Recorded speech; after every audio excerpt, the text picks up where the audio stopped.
Olá, meus irmãos.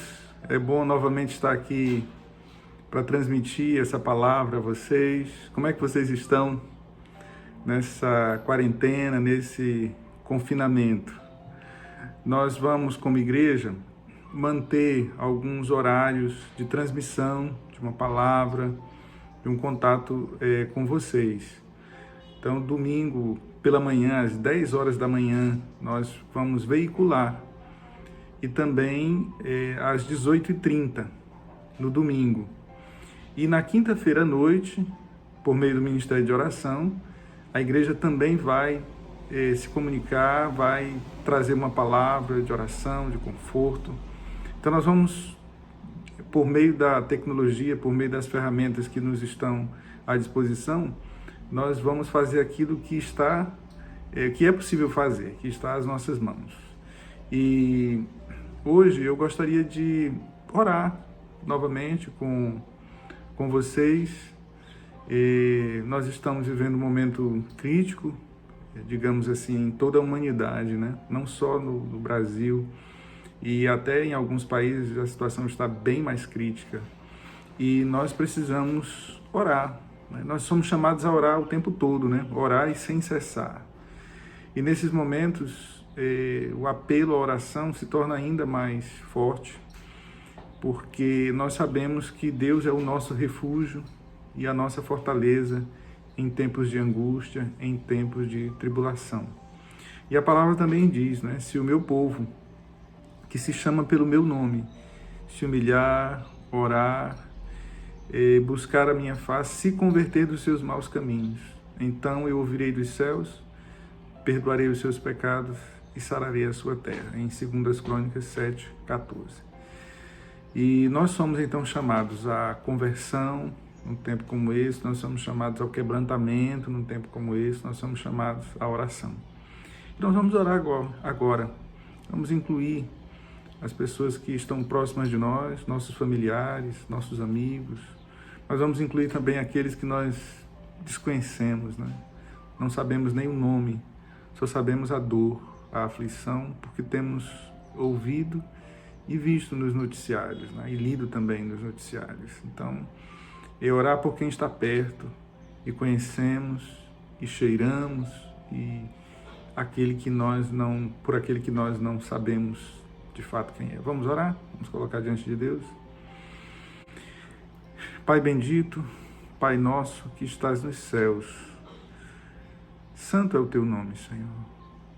Digno é o teu nome das nossas vidas, quebrantadas e unidas ao Senhor em oração.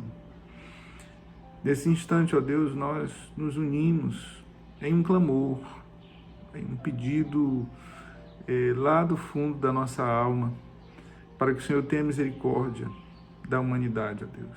A humanidade atravessa um dos momentos mais críticos, atravessa não só por causa da pandemia, não só por causa desse vírus que assola a humanidade, mas principalmente, Deus, porque a humanidade está bem distante do Senhor, de modo geral, é essa análise que nós fazemos. Então nós clamamos a tua misericórdia para sarar a terra nessas duas dimensões, tanto na dimensão da física, da dimensão da cura material, do corpo, livrando as pessoas da morte física mesmo, e muitos têm padecido, e muitos têm sofrido, mas também nós clamamos ao Senhor que tenha misericórdia, porque há uma morte espiritual que paira e que afeta e que assola a humanidade de norte a sul, em todos os continentes. E nós clamamos, ó Deus, ao Senhor, misericórdia, Pai. Que essa seja aquela oportunidade, ó Deus, que as pessoas aproveitem para se reconectar com o Senhor, para rever os seus valores, rever, ó Deus, a sua caminhada. E que o Senhor use a sua igreja, use o seu povo como instrumento nesse tempo. Tanto um instrumento de bênção para a cura física, para a proteção física, como um instrumento de bênção para a cura espiritual, para que as pessoas enxerguem, tenham ali como ver o caminho que é Jesus Cristo, o caminho da salvação. Abençoa-nos como igreja equatorial, cada família, cada pessoa que está enfrentando esse momento de quarentena, uns mais, outros menos, pela qualidade, pela necessidade de cada um, mas todos estamos, de alguma forma, enfrentando juntos esse confinamento. Nós pedimos ao Senhor graça sobre a nossa igreja, sobre as famílias, e que a fé, a comunhão continue no Senhor, sendo cultivada e sendo fortalecida, e até cresça. É o que nós te pedimos, Deus. E assim nós oramos, em nome de Jesus. Amém. Então, eu trouxe uma palavra hoje para nós pensarmos. Na verdade, eu trouxe uma palavra que é o início de 3 palavras que nós vamos falar com base nesse mesmo texto. Gostaria de convidar você a ler comigo, aí mesmo aí na sua casa, pegar a sua Bíblia ou acessar no seu tablet, o celular, o computador, o texto de Atos 28, 31. Esse é o último versículo do livro de Atos. E ele é um versículo emblemático, digamos assim, bastante significativo. Eu gostaria de ler e, a partir desse versículo, tirar algumas lições. Agora, apenas uma lição, mais fortemente, desse versículo, que diz assim: pregando o reino de Deus e ensinando com toda a liberdade as coisas pertencentes ao Senhor Jesus Cristo, sem impedimento algum. Pregando o reino de Deus e ensinando com toda a liberdade as coisas pertencentes ao Senhor Jesus Cristo, sem impedimento algum. Você diria, ao ouvir esse texto, que Paulo estava onde? Onde o apóstolo Paulo estava para agir com liberdade, pregando o Evangelho, pregando as coisas de Jesus Cristo, sem impedimento algum? Curioso, porque a resposta a essa pergunta não é que Paulo estava numa praça pública, que ele estava num anfiteatro com a casa cheia e ele pregando. Não. É curioso que o apóstolo Paulo estava confinado. A resposta, ele estava numa prisão domiciliar. Então esse texto nos traz lições importantes para esse tempo de confinamento. A personagem, de quem Lucas trata nesse texto é o apóstolo Paulo, e ele estava, resgatando um pouquinho da história, ele estava em Roma, ele foi preso em Jerusalém, apelou para César e foi então conduzido até Roma. O texto é o fim da narrativa de Atos, em que ele se encontra em Roma, ele alugara uma casa em Roma e estava lá, naquela casa, confinado. Ele não poderia sair de lá, mas as pessoas podiam chegar até lá. O ambiente em que Paulo vive é um ambiente de dupla adversidade, eu diria assim. Por um lado, os judeus, e por outro lado, os romanos faziam adversidade a Paulo. Os judeus foram os protagonistas da prisão de Paulo. Eles não aceitavam a fé que surgira em torno de Jesus Cristo. Então os judeus se posicionavam contra Jesus, contra a mensagem de Jesus e contra os que seguiam a Jesus e levavam avante a mensagem de Jesus. Paulo, já em Roma, teve um tete-a-tete com os judeus. Se vocês lerem os versículos anteriores, vocês vão perceber exatamente isso. Os líderes judeus foram até a casa em que Paulo tinha alugado e tiveram então uma conversa longa com Paulo ali. E a conversa foi firme. Alguns foram, digamos assim, creram, mas outros não acreditaram e a confusão ficou muito grande entre os judeus. E, por outro lado, os romanos também ofereciam perigo para Paulo, porque a mensagem que Paulo carregava era de submissão a Cristo unicamente como Senhor, e não de submissão a César. Então, no momento, Paulo tinha a sua liberdade cerceada e a sua vida estava em jogo. Se ele fosse achado culpado, ele poderia ser morto pelo Império Romano. Mas é interessante, nesse contexto, perceber que, no meio da adversidade, o apóstolo aos gentios teve atitudes dignas de serem imitadas, mesmo no momento de prisão, de reclusão, sem poder ir e vir livremente. Ele tem atitudes que nos inspiram. Então, vamos ver algumas dessas atitudes de Paulo nesse contexto de confinamento que ele viveu. A primeira atitude de Paulo é que ele nos ensina que é possível fazer do reino de Deus prioridade, mesmo quando a situação é bem adversa. Chama a nossa atenção as lentes de Lucas, o médico, historiador, escritor, que ao terminar o livro de Atos, mostra o centro de toda essa trama do livro de Atos. Mostra que o centro da história não é a pessoa humana do apóstolo Paulo. Paulo está numa prisão domiciliar, mas Paulo não é o centro das atenções aí. Lucas não narra, por exemplo, se Paulo foi liberto. Não, o versículo 31 encerra exatamente do jeito que nós lemos. Não mostra quando Paulo foi liberto, se Paulo foi liberto logo ali. Não narra a morte de Paulo. Curioso isso. Não mostra os sofrimentos que Paulo teve na prisão, e Paulo os teve. Não mostra, por exemplo, que Paulo ficou só durante um determinado período. O foco é o reino de Deus e não necessariamente os problemas que Paulo enfrentara e iria enfrentar ainda, mas o avanço do reino de Deus é que é o centro.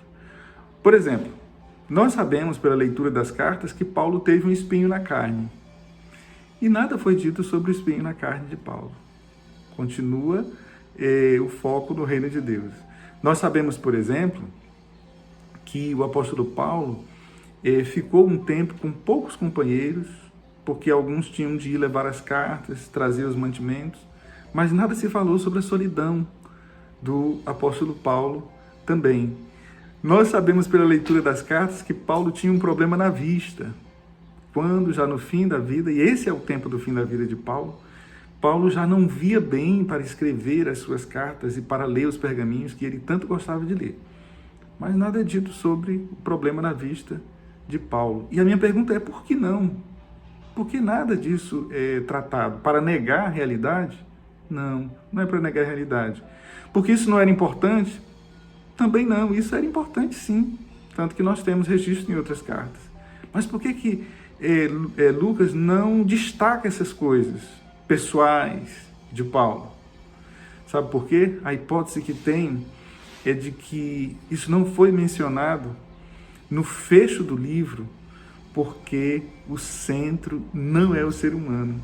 O centro é o reino de Cristo. O centro da vida de Paulo era o reino de Cristo, o avanço do Evangelho. E Lucas foi fiel àquilo que a vida de Paulo representava na época.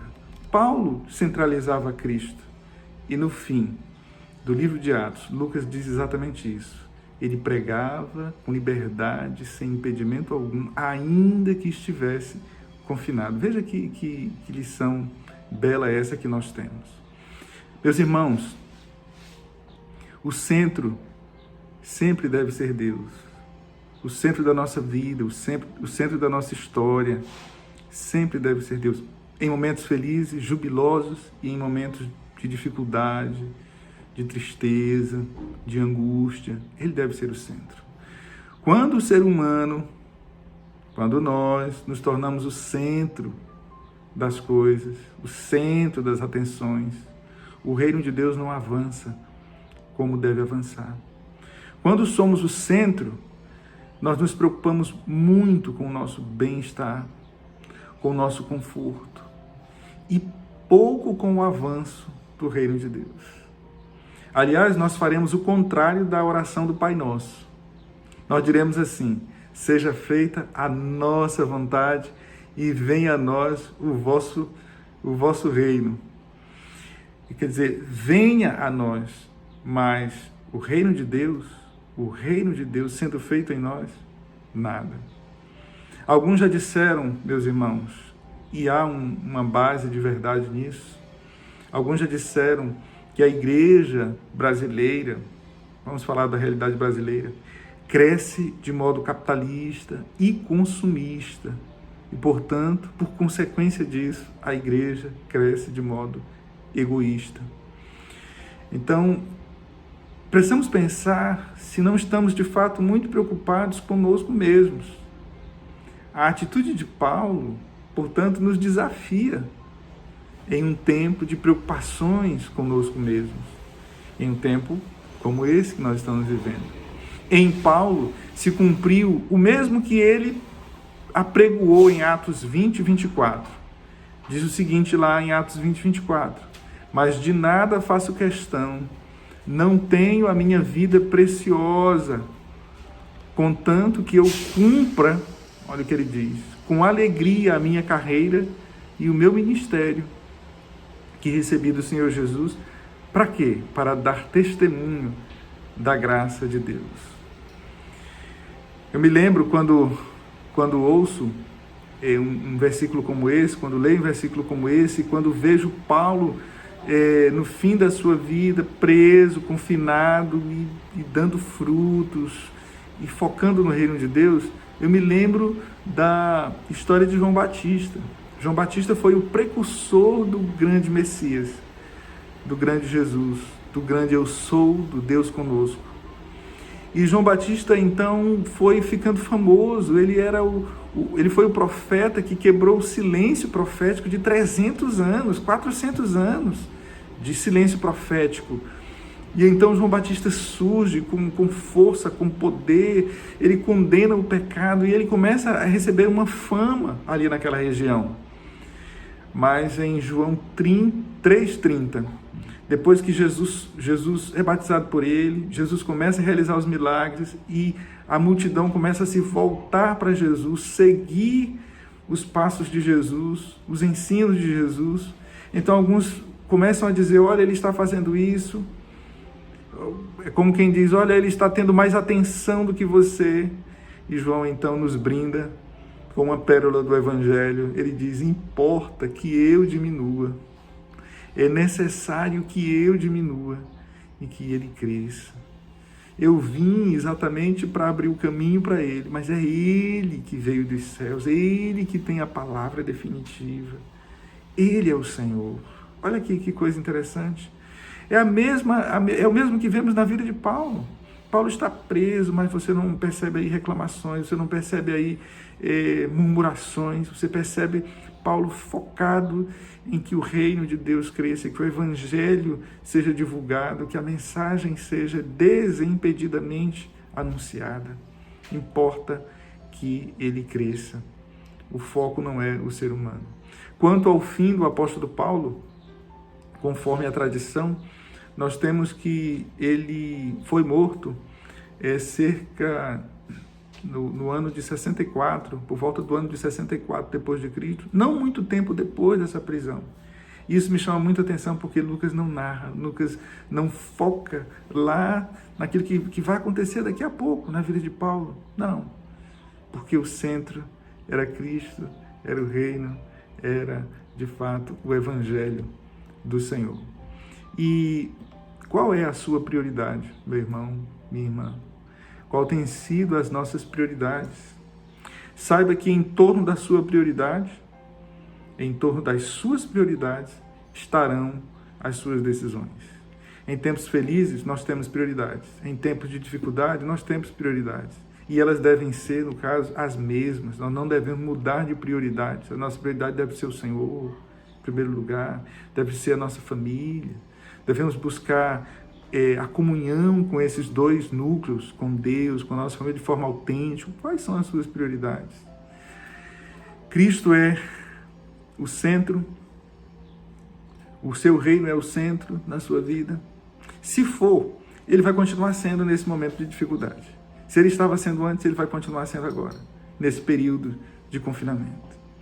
Você tem colocado o Senhor como centro? Ou tem desfocado e colocado a si mesmo, suas necessidades, as suas dores, as suas angústias? Elas existem, elas são importantes, elas têm que ser tratadas, mas não como prioridades. Dê atenção aos seus problemas, a atenção devida, mas não superdimensione nem seus problemas, nem suas alegrias, nem suas angústias, nem suas dores.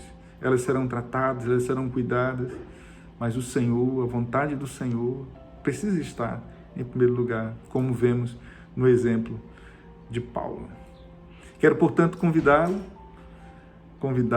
a colocar Jesus no centro. Isso faz toda a diferença. Mesmo nesse momento de dificuldade, de confinamento, coloque Jesus no centro, coloque Jesus como primeiro, busque-o, como diz o texto, buscai primeiro o seu reino e a sua justiça, e todas as outras coisas, inclusive essas coisas do confinamento, elas serão acrescentadas, elas vão ser ajustadas, porque Deus cuida melhor de nós, inclusive em tempos como esse, melhor do que nós mesmos podemos cuidar. Que Deus nos abençoe a todos. Vamos continuar juntos como igreja, vamos continuar em oração, vamos continuar nos pequenos grupos, mantendo comunhão por meio das plataformas digitais. Vamos permanecer colocando o Senhor no centro e a comunhão do Senhor também, dos santos do Senhor. Deus nos abençoe a todos, no nome de Jesus.